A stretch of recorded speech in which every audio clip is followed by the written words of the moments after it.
নিজের চোখে দেখা। কিছুদিন আগে একটা জানাজা পড়িয়েছি, খোদার কসম করে বলছি, 6:30 ইন্তেকাল করেছে। হসপিটালের বিল দেনে वाला নাই, 4-4টা সন্তান। অ্যাম্বুলেন্সে ঘরে ঘরে আসবে, 1000-1200 টাকার বিল দেনে वाला নাই। কি বুঝলেন?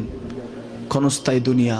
মুমিনের কম থাকলেও আমি বলি, কেউ যদি এসে বলে হুজুর একটু দোয়া করেন, খুব পেরেশানিতে আছি, আমি তার হাত চুমু খেয়ে বলি তোমাকে মোবারকবাদ, আল্লাহ তোমাকে ভালোবাসে।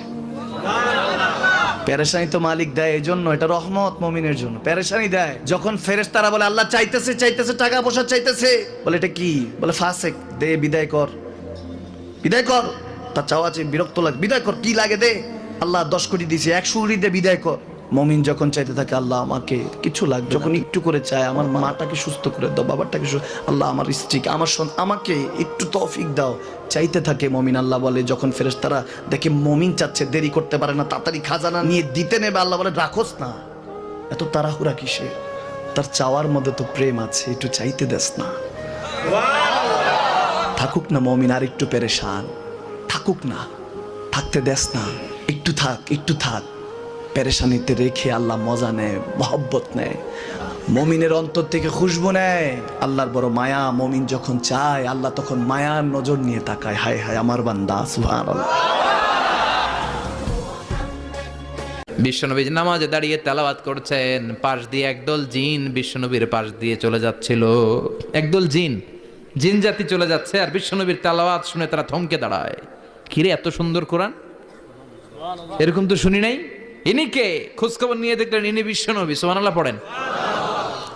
তারপরে এরা ছুটে গেল এলাকায়। এলাকায় যে এরা ঘোষণা দেয়া শুরু করলো, ইন্না সামি'না কুরআনান আজাবা ইয়াহদি ইলার রুশদি ফাআমান্না বিহি।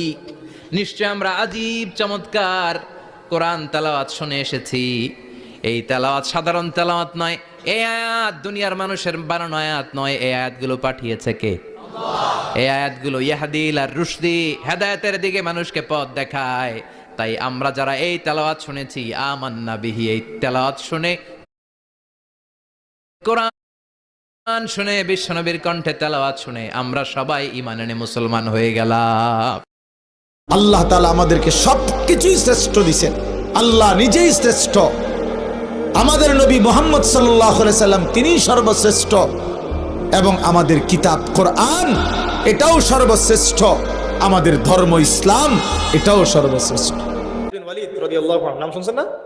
উহুদের যুদ্ধে তিনি কাফেরদের পক্ষে ছিলেন। উহুদের যুদ্ধে কার পক্ষে ছিলেন? কাফেরদের পক্ষে ছিলেন। এবং তার একক প্রচেষ্টায় প্রায় বলা যায় যে 60-70 জন মুসলমান শহীদ হয়ে গেছে। কারণ যুদ্ধের শুরুর দিকে তো আমরা জিতে গেছিলাম, এবং তিনি পিছনের দিকে সুযোগের অপেক্ষা করছিলেন। যখন জাবাল রুমা থেকে সাহাবায়ে কেরাম নেমে আসলেন, আল গানিমা আল গানিমা বলে, তখন তিনি পিছন দিক থেকে 100 ঘোড়সাওয়ার নিয়ে এসে আক্রমণ করলেন। করে যুদ্ধের পুরো গতিপথই পরিবর্তন হয়ে গেল। আমরা সাময়িকভাবে বিপর্যয়ের সম্মুখীন হয়ে গেলাম। এমনকি নবী সাল্লাল্লাহু আলাইহি ওয়াসাল্লামের দাঁতও শহীদ হয়ে গেল। বহু সাহাবায়ে কেরাম অল্প সময়ের মধ্যেই শহীদ হয়ে গেলেন। এমনকি হামজা রাদিয়াল্লাহু আনহুও শহীদ হয়ে গেলেন। এটার মধ্যে সবচেয়ে বড় ভূমিকা কার ছিল? খালিদ বিন ওয়ালিদ রাদিয়াল্লাহু আনহু। এরপরে তিনি মুসলিম হয়েছেন। মুসলিম হওয়ার পরে তিনি আরো 100টা যুদ্ধ করেছেন ইসলামের পক্ষে, এবং কোনো যুদ্ধে তিনি পরাজয় বরণ করেন নাই।